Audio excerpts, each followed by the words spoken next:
that nah, you drop the A, so I'm going to say that is pronounced as dawn. Yeah, perfect. Perfect. So when of course, I have to give the rules, and we have to think in terms of rules when we're starting, but as we read this, when we see how it's pronounced, it's we don't even have to think about the rules, you know? So this is good, you're doing this, but slowly we'll do a few more and let it out, let it come out, you know? Then let's see, but very good. Let me find another one. There's, as you can see, there is a lot of dang. Dang means ant in Tibetan, and it's also used for lists, like in between many, when they're listing many things, they put dang in between. Okay, Satya, what is this?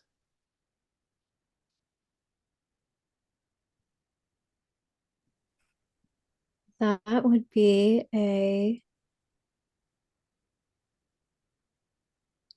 that's a ta Mhm. with a ra.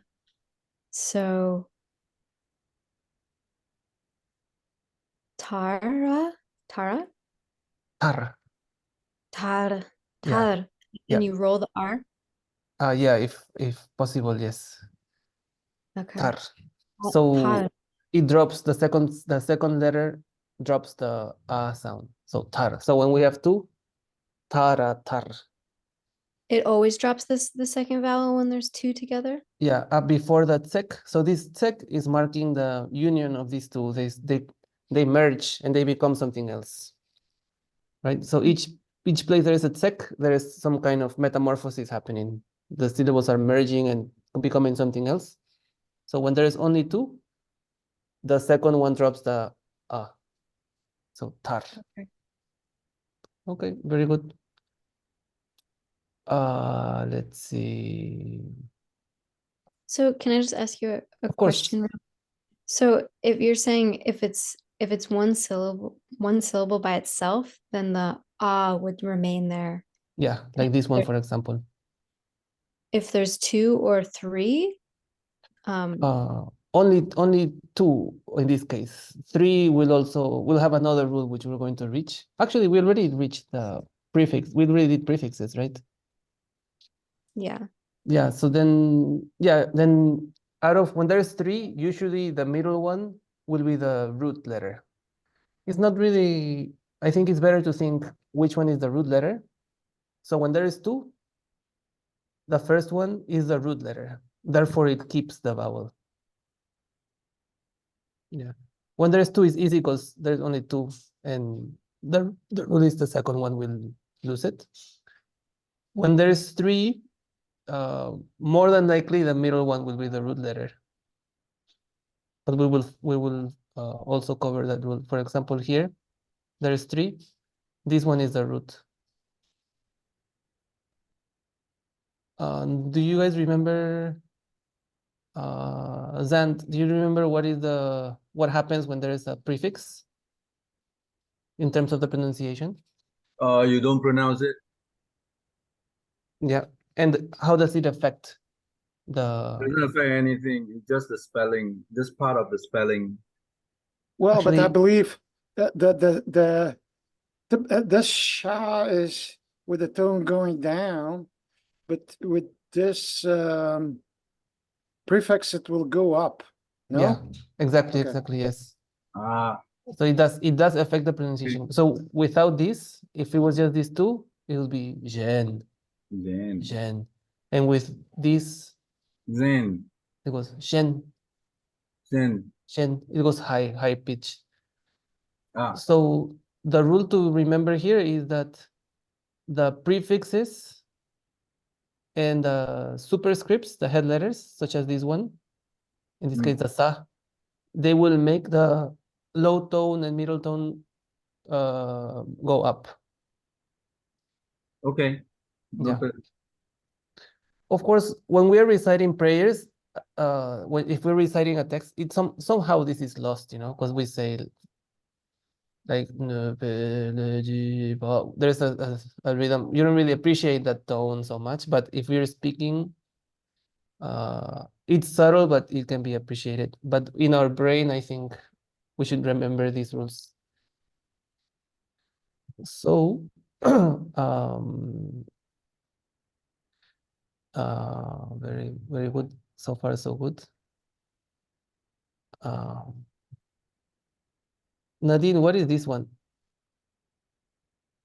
I don't know if you want through. No, I'm not ready. So I'll just share with you just for fun. So this Thank one by itself, if there was nothing underneath, is a sa, Okay, so and this is an u, so it makes in the shapju, so it turns it into Shapju. an u sound. So this is su. soup. So it's sa sa plus shapju makes a su. Thank you. Yeah, very good. So let me see. What's another good one?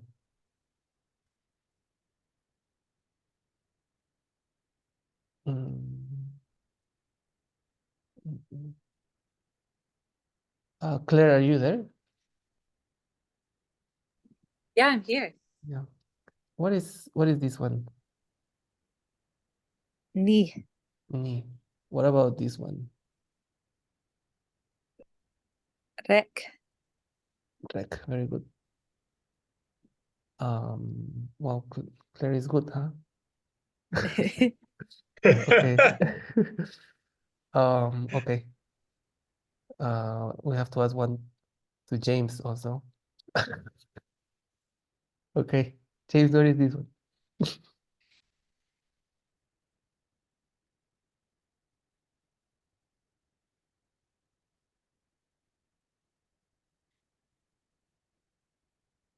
Do you remember just this one by itself? I think you're muted. Chu, Chu. Very good. Yeah. And this one Chu, together? Chu.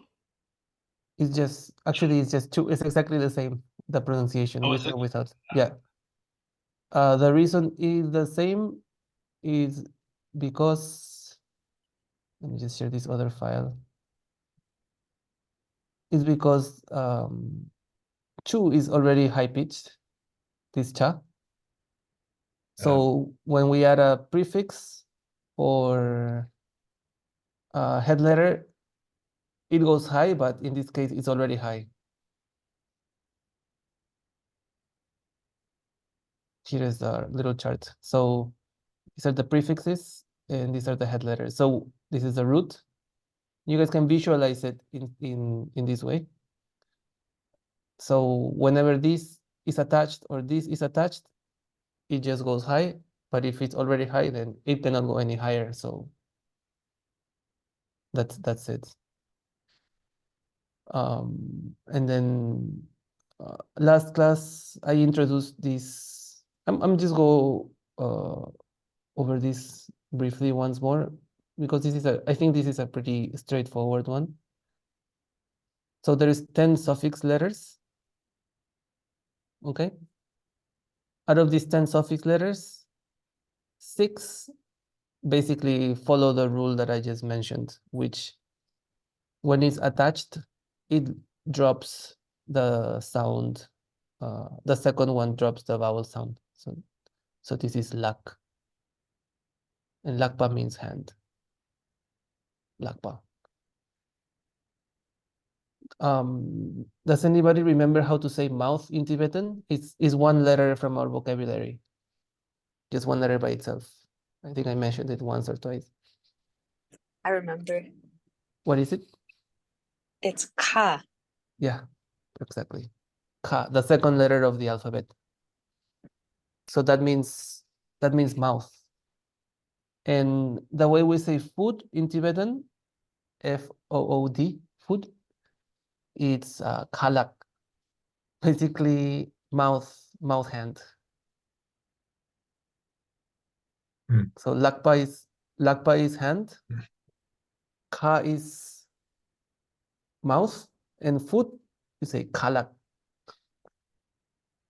So once you build this root vocabulary, once you build this base vocabulary, then it's actually a lot easier to begin to make more words. And this is very much true also for Buddhist philosophy. Once we learn some basic vocabulary words, later on these words actually merge, these different words with individual meanings merge and create a greater meaning. That's why Tibetan is such a powerful language to convey these concepts.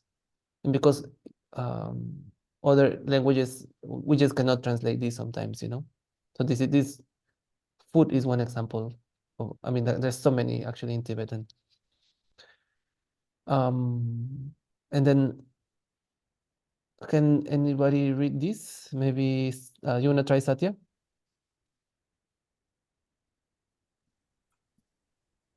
That would be lam.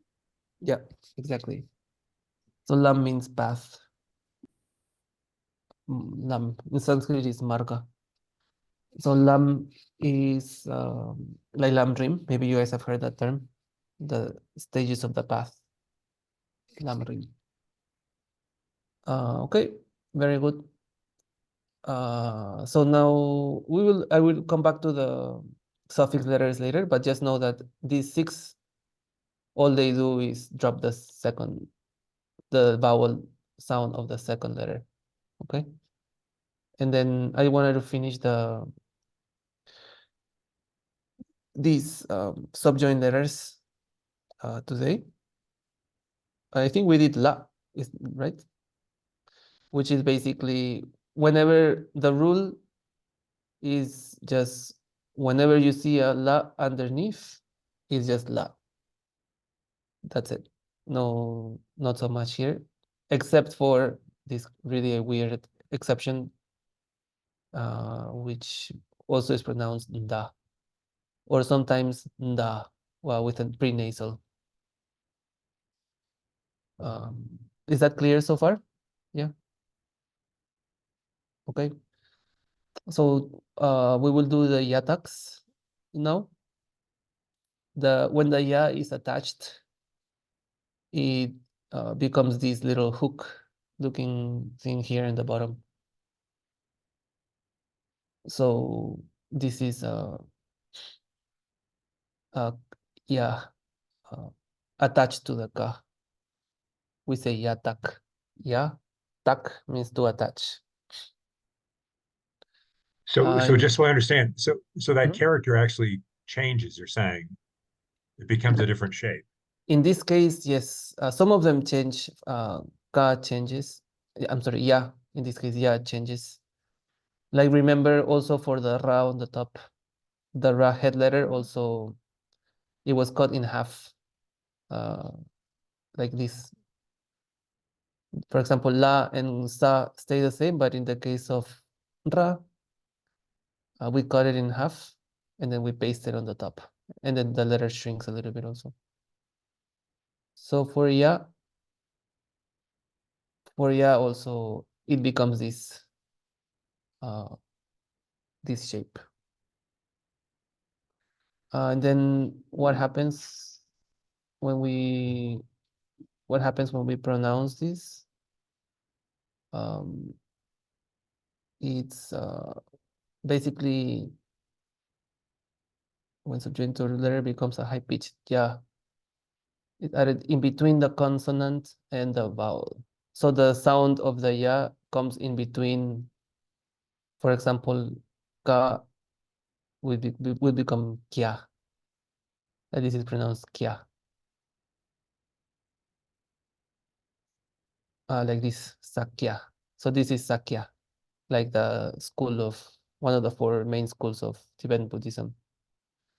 Because the sa is mute in this case, so the rules are cumulative, as we said. So this goes mute. It shrinks a little bit compared to this, as you guys can see. Then we pronounce the ka, and then the ya sound goes in between the ka and the a, so it becomes kya, sakya. James, how would you pronounce this?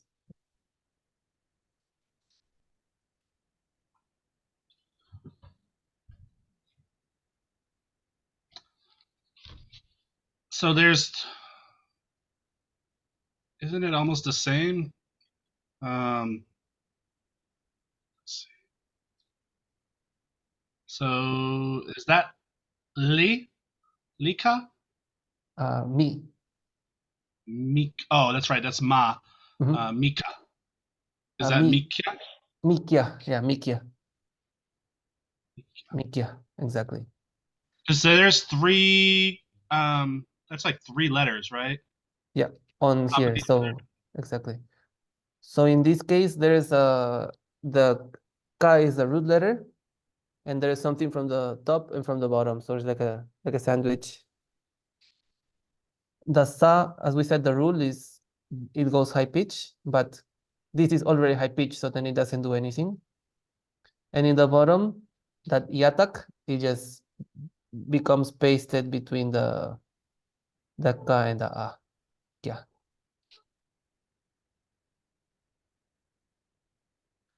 Let's see. I will share. I'll just share a Word file for us to look at. Mm,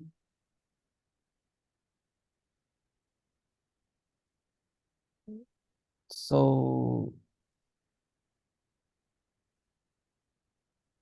can somebody tell me how to pronounce this one? Maybe Kip, you want to try? So that is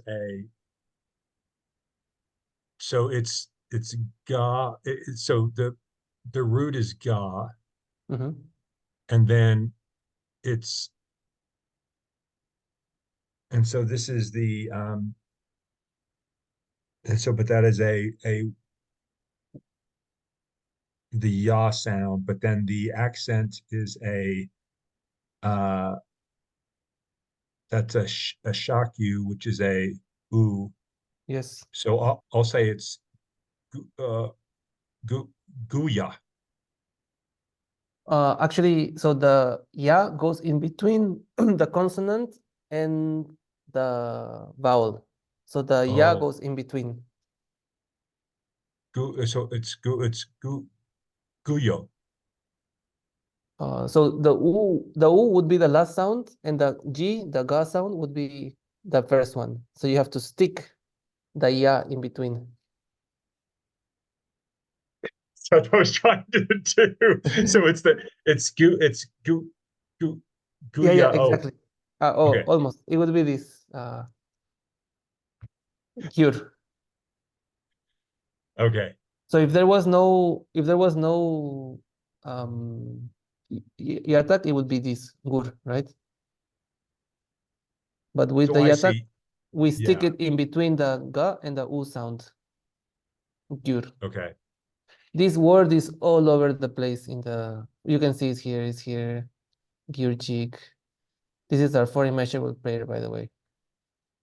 So this What does it yeah, mean? gyur is may it become in this case. Gyurchik. Chik means become, like it's saying, oh, may all beings have suffering and the causes of time. We translate as may all, but may it become, literally, like may it happen, something like that. Okay, Federico, what is this? Yes, let me see. So the root letter is ga, the low tone ga.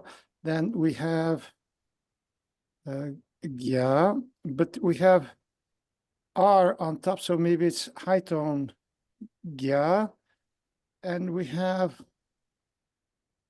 L, so it will be maybe gyal,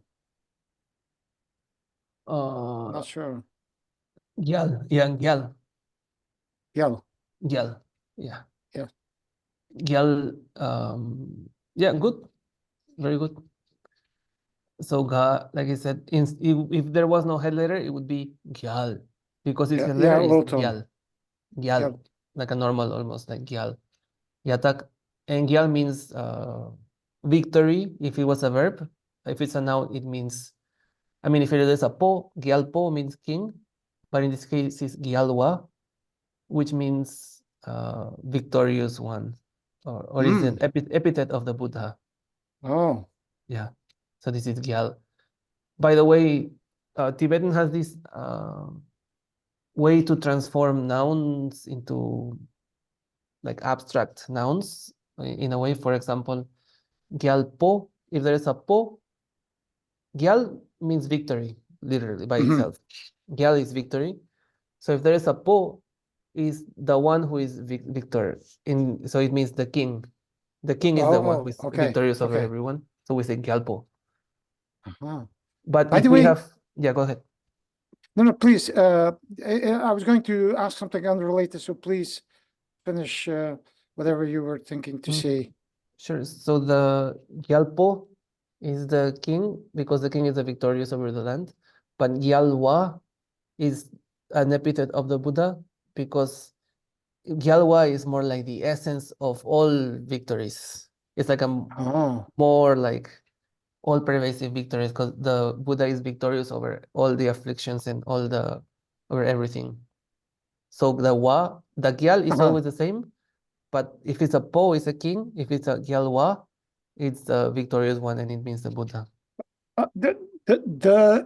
is it fair to say that Paul will generate a noun who possesses this quality, and why is something like you said at the beginning, a more abstract? The thing is Or- that this will change because Oh, it also okay. depends. Yeah, it also depends on the previous letter. The Okay. rules of spelling in Tibetan. So you can think of yeah, I just wanted to present this concept, but it not always Po and Wa will have that same functionality. Yeah. I was going So to just- ask something unrelated, which is syntactical. Just before this syllable, Mm-hmm. I see two strange things. First, Oh yeah. on the top, there are two strokes. I haven't seen it.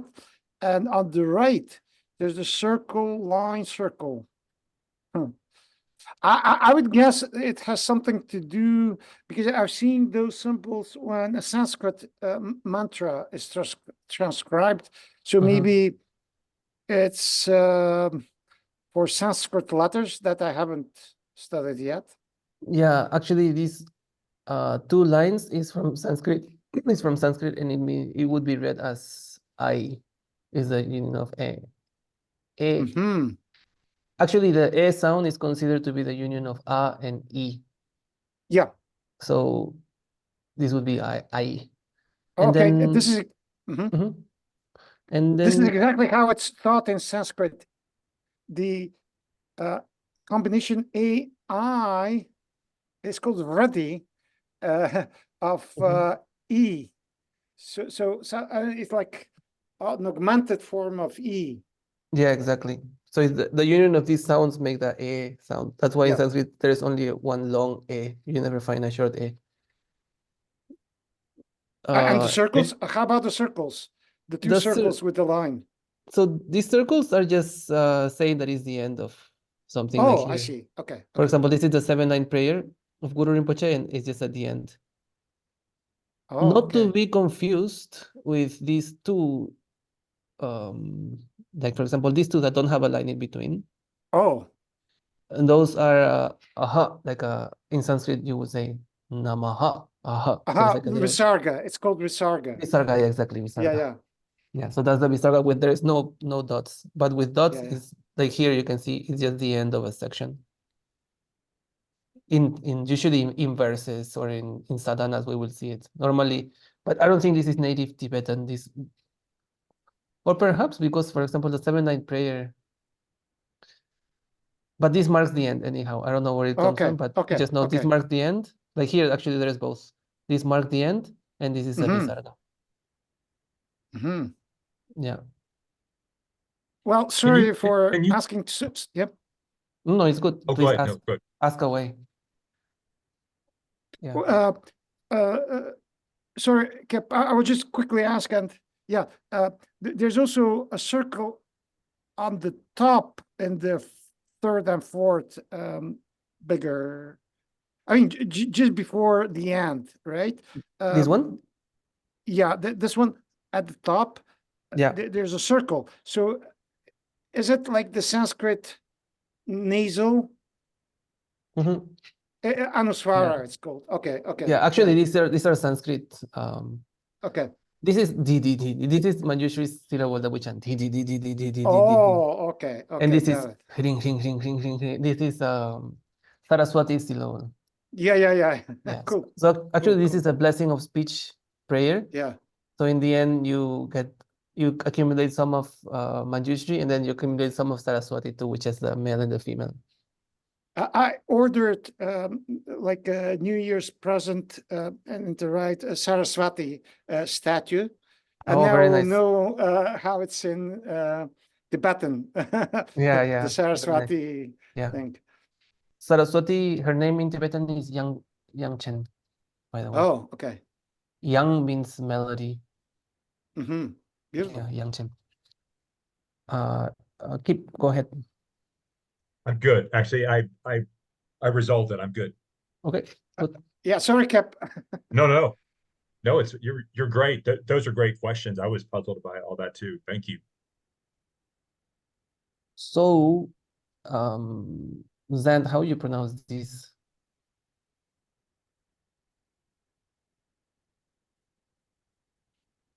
It's there's two pronunciation to this based on what I know. It's either nga or nge. Mm-hmm. And the la also, ngal, ngal. Yeah, because of the last behind. Yeah. Then it's either nga or nge. Yeah. So Zand, actually, last time he stayed and asked me this question because sometimes some lamas will pronounce this ngal, some lamas will pronounce this ngel. So some people, I in the booklet, I have to choose one because I don't want to confuse anyone. I just said this is ngal. This la is a normal one. It doesn't it doesn't change the sound of the vowel of the root letter, which in this case nga. But just know that sometimes you might hear people saying ngel, like dugngel. This is suffering, by the way. Dugngel or dugngal. Usually in Kam, the Kam Palamas will say ngal, dugngal. But you might also hear ngel. But there's unfortunately changes based on whoever is saying it. Okay, so okay, that's good so far. We're doing great. Now let's go. The yatak is clear so far, I think. Is there any questions with the yatak?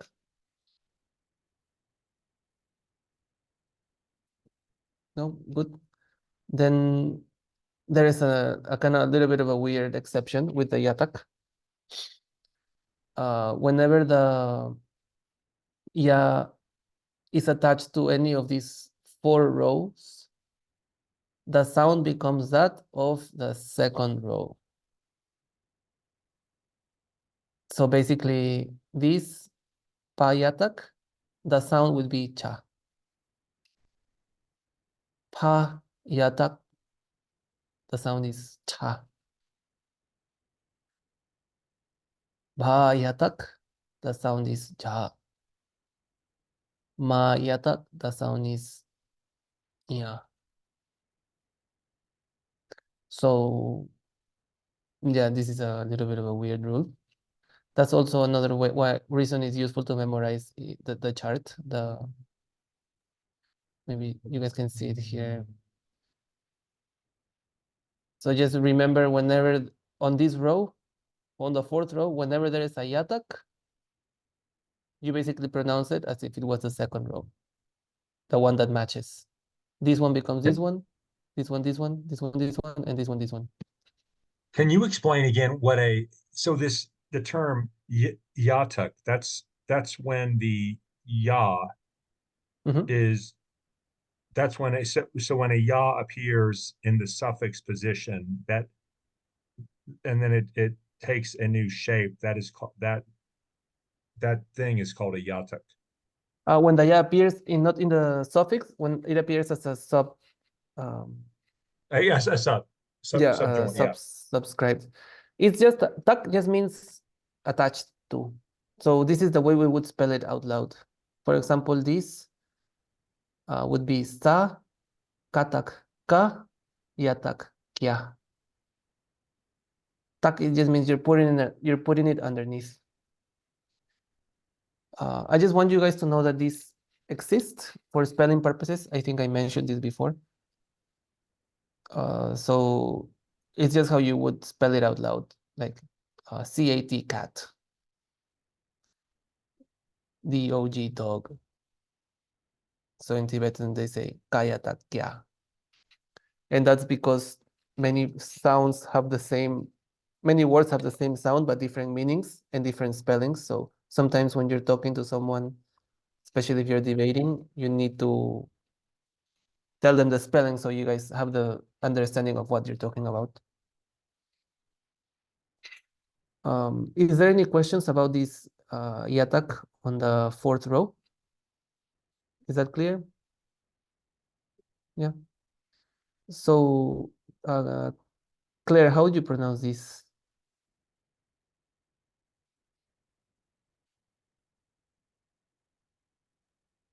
Let's see.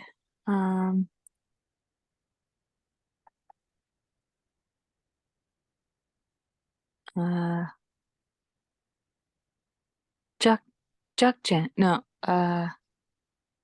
Yeah, Jakjen. Yeah. Yeah, perfect. Yeah. Perfect. Chakchen. So basically this is becoming this sound. Is that clear for everyone? Mm.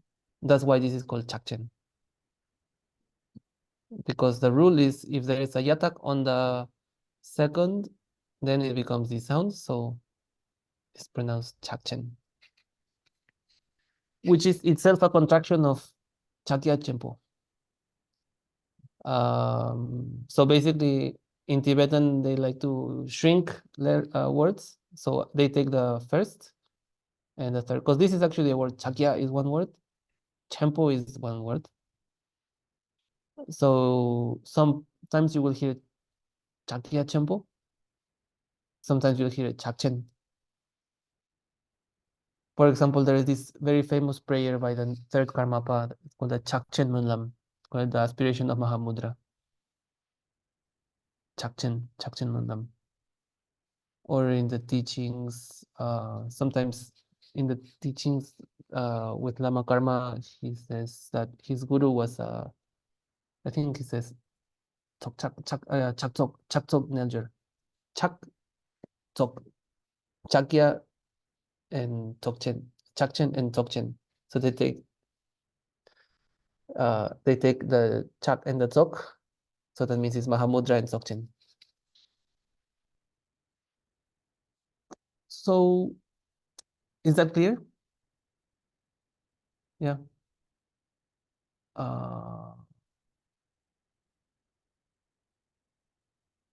How would we pronounce this, Satya? This.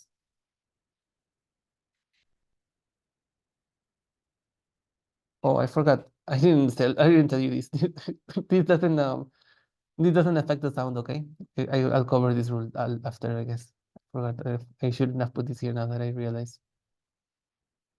Just worry about this. This doesn't do anything, okay? Just Okay. focus on this rule. So that would be jam.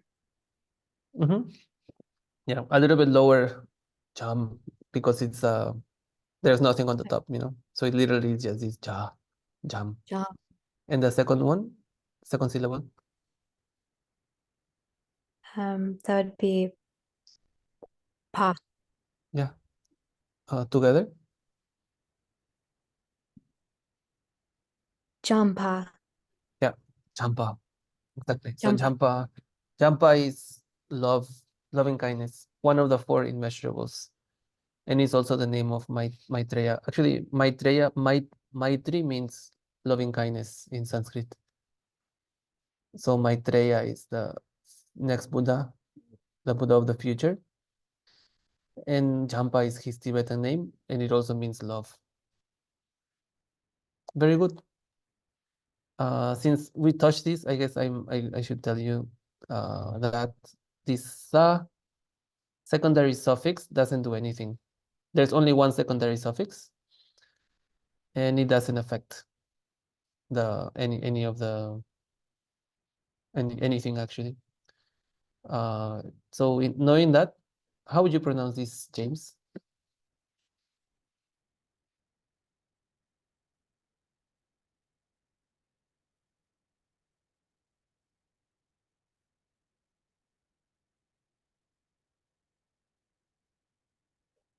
Trak? What is the one, this thing on the top? Do you remember? Naro? No, this is Gigu. Giku. Giku. Yeah. Okay, so Trik? Yeah, Trik? exactly. Rick. Yeah, exactly. Very good. Rick. I'm having a hard time with unmuting my thing, so I Yeah, it's apologize. okay. No, it's okay. Don't worry. Rick. And then there is, for example, this Rick means one thing, and this Rick, as in Rikpa, without the extra sa, means Rikpa, our awareness or knowledge, depending on the context. So you can see how having the extra secondary suffix or not will affect the way we pronounce. Okay. So Actually, just on that, Mhm. so wasn't that second consonant a ga? Ga? Second, I'm sorry, The what was one that? the one that James just answered. I didn't see how you got to that answer. Yeah, let me find it. Oh, this one? Yes. How was that pronounced? Rick. Rick, because I'm introducing the secondary suffix. So the secondary suffix doesn't do anything basically. But isn't that second character a ga? I guess I'm hearing a ka or a k or a k or a k or ka in there, but I thought that second Oh, syllable. yes. So that's another thing. When the when that ga is on the second is a suffix, the sound becomes more of like a K kind of sound. Rick. Yeah, Okay. yeah. I didn't introduce that concept, but yeah, that's a good observation. That's why sometimes when people write in Latin letters, they would say Rickpa sometimes with a K, because that's more accurate pronunciation, but it can be confusing in terms of meaning. So some people keep the G. I kept the G's in, for example, in the Manjushri prayer, but yeah, some people will write it like, for example, they will say Rigpa with a K in using Latin letters. But yeah, know that when there is a secondary suffix for this ga, it becomes a more of a sharper Rik. Okay. That's why we say Rigpa, but it's spelled like this. This is how Rigpa is spelled. It's a ga. Is that clear? Yes, thank you. Yeah. Okay, so far looking at we're thinking about our each conjunction of letters within the tsek as a mandala. So far we got this down. We have the head letters down. We know the secondary suffix. We have more than half of these, and we have these two, ya and la. So we're actually only have a couple of rules left. So I know perhaps this, I don't know how you guys are feeling, but it might be overwhelming to think that there's all these things to think about at the same time. But slowly it comes, I remember when I first was getting started, it took me, I don't know how long to read some syllables. I was there sitting, it seems like that, but to be honest, I look at it and it comes automatically now, because I spent so many hours just looking at these things, right? I'm And feeling even like it would take I'm Mhm. feeling like it would take me 3 weeks to interpret one syllable. well, it depends. Some are easy, you know. Some are easy. Yeah. So I shared this with you guys. Right? Just go through these texts. Just try to pronounce things, you know, because here there is no temptation of looking at there is no English letter, so you won't be tempted to look at at what the English says. Just go through these, open any random pages and just look and just try to figure it out. For example, keep what is this? Give it a shot. First, what is the root letter? Can you The root then the root letter is pa, exactly? Okay, and then you that's know. Mhm. and the head letter is sa, Yeah, and and pa so it and so and so the mhm, sa makes, but the pa is already high, and exactly, so that's the sa does nothing. exactly. And then what And happens then with this? that's the new thing we just learned. Mhm. That is the wait, that's the yacht, the Yatak, yatak, yatek, yeah. and So this the be yatek, yeah, and so that mhm. becomes that inserts a y, a ya sound between the consonant and the vowel, so that would become a Almost before you say it, almost, because this is a weird one. This is the exception. So the fourth row becomes the second row. oh So this is pronounced cha. Actually, ignore this second one. Just this by itself just would be pronounced cha. cha. Yeah. Okay. So I know I just threw you. I gave you a hard one because I just gave this rule. But I feel you can handle it. So with the na that was on there, so does that Uh-huh. make it like sun? Yeah, actually, I haven't covered it. That's why I stopped myself, because I haven't Okay. covered that rule yet, and we don't have enough time today. So I'm gonna get to that's all we're missing. I think is the ratak, and the rest of the s- uh of the suffix letters. So I'm hoping within the next class or two more classes we will have finished the rules, and then after that we can literally read everything. But for now, go through this file, spend some time here, and it's okay if you don't understand everything, but just make a note. Oh, what is this? And we'll cover everything just within the next class or the next two classes.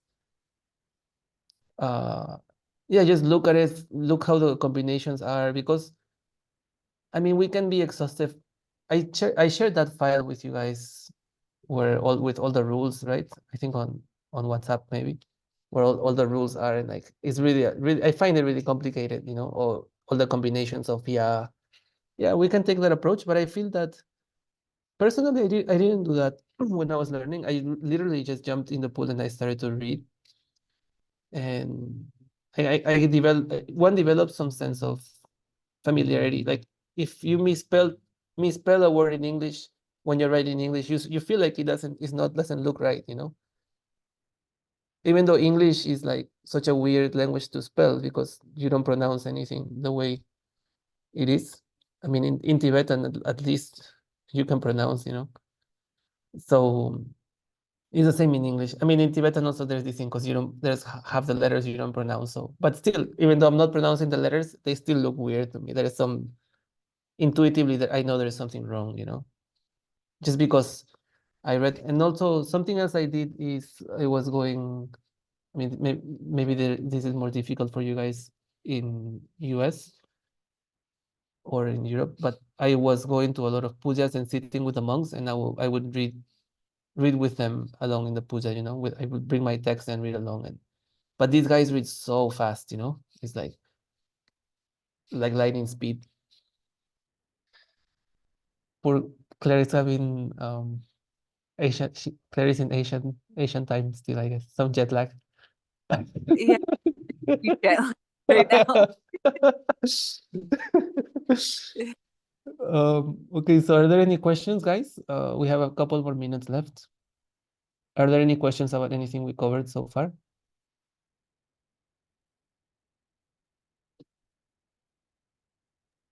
No? Is everything okay? Then how are you doing, Nadine? Way behind, but Mm. but the first two lessons, which are the ones I've done so far, I can Good, see, the roots things, good, the very good. root of the word, but Yeah, yeah, got a lot of catching up to do. good. For now, the key is to get immediate recognition in your situation. That's what I was telling everyone. You have to be able to see one letter and automatically know what it is. Otherwise, once we begin to mix them, it'll be a nightmare, Yeah, I Yeah. can see that. Yeah, so it's good you're going. I'm happy you're showing up to the class actually because it's good to get exposed. I feel like it's better to just jump in the pool and get exposed to the letters right away. But yeah, don't try to grasp at anything yet. What I'm saying here for now, just focus on getting immediate recognition of each letter. Okay, perfect. And Thank you. yeah, and we're almost like Oops. I said, we almost have all the rules. Yeah. Oh, I heard somebody said something. We almost have all the rules, guys. So just a couple more rules and we can read anything. On that note, since we have a couple more minutes, I'll ask you guys a few more questions. I feel like I also don't want to overwhelm you and give you more rules today. Just the ones we have covered so far, which is mainly the yatak, and the sa yangjuk. That's a secondary letter. Okay. James, what is this? Oh, sorry, not that one. This one. Oh, This one. can we go back to the other one? No. Yeah. There's a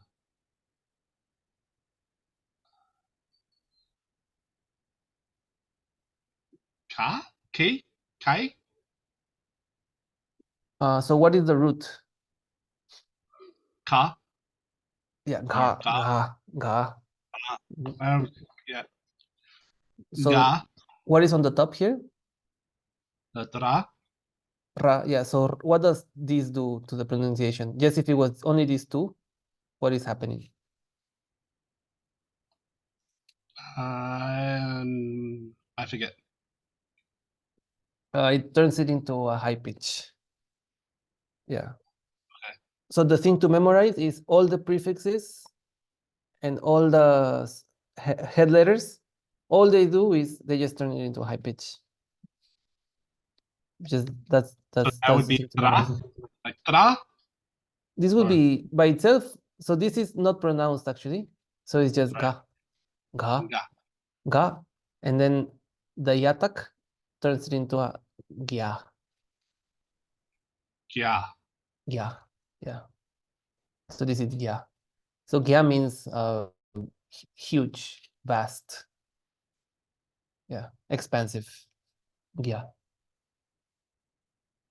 So basically, the way to do this when you guys are going through the text is okay. You say, well, first you have to identify the root letter, and then you see, okay, there's something on the top. What does this do?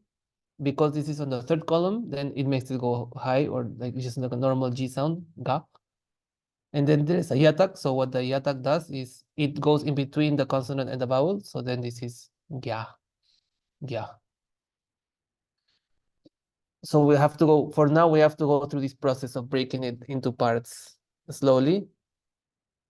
And then, yeah, if just in case, because I won't be able to correct you guys when you guys are practicing, you can also get a translated. You all have prayer books, right? Translated prayer books with the pronunciation in the bottom. You can just cover it, put a paper on top, cover the Latin letters, and then read, and then you can check also. But sometimes also jump into this purely Tibetan text and just get confused a little bit. It's okay. It's okay not to feel like we grasp everything. It really is making an imprint into into our mind, you know. Don't feel like you need to know everything.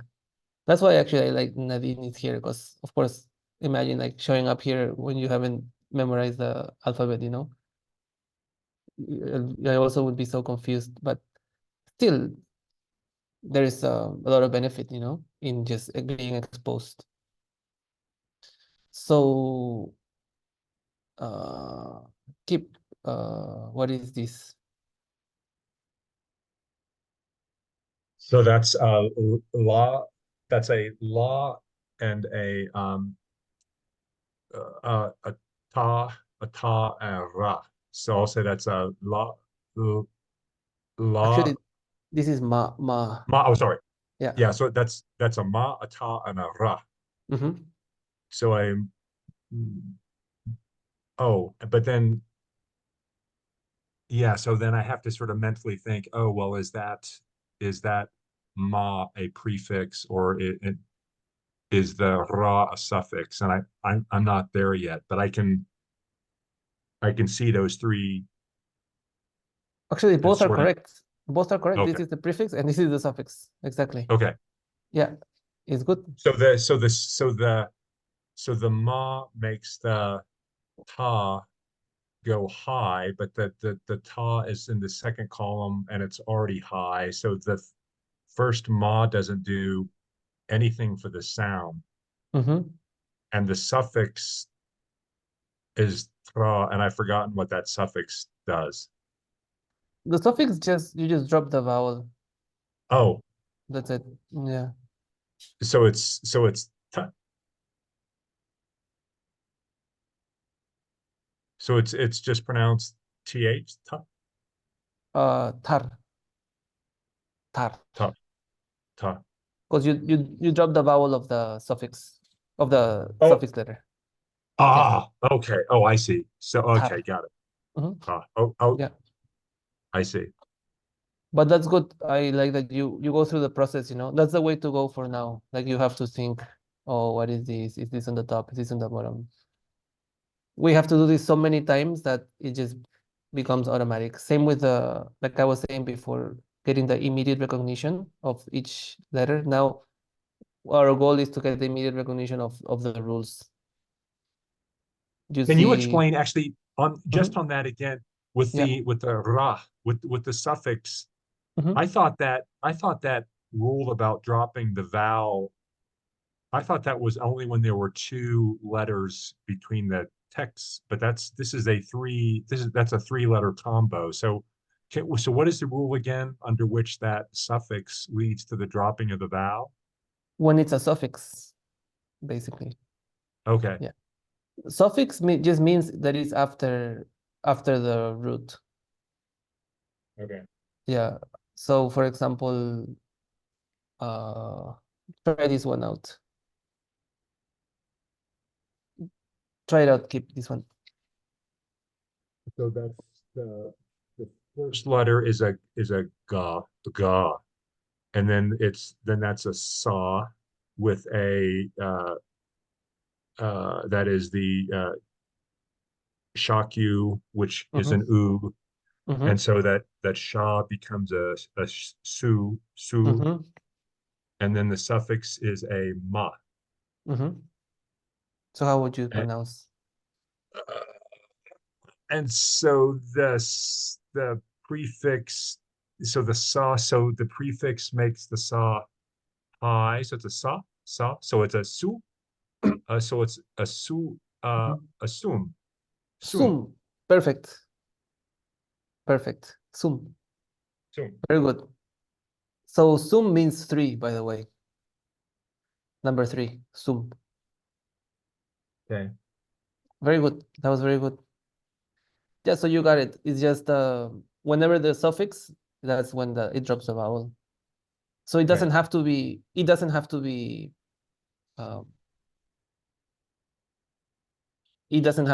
um, except the exception is here actually. I just saw it. Because here is the sa secondary suffix. So this rule, what I just said, applies generally when there is three letters, such as the sum and the tar.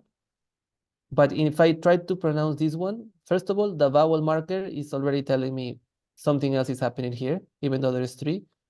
And then I look and I see, oh, but the sa, only when the sa is in the 3rd place, we move everything to the left, and then this becomes a root. Okay. So this is pronounced yong. Ya, naro yo, nga sa yong. So so I know we're in overtime, but just briefly though, on that suffix rule, so I'm looking at page 13, it says for those 6 easy ones, the vowel sound of the second letter is dropped, but is that second letter the suffix Yeah, itself? exactly.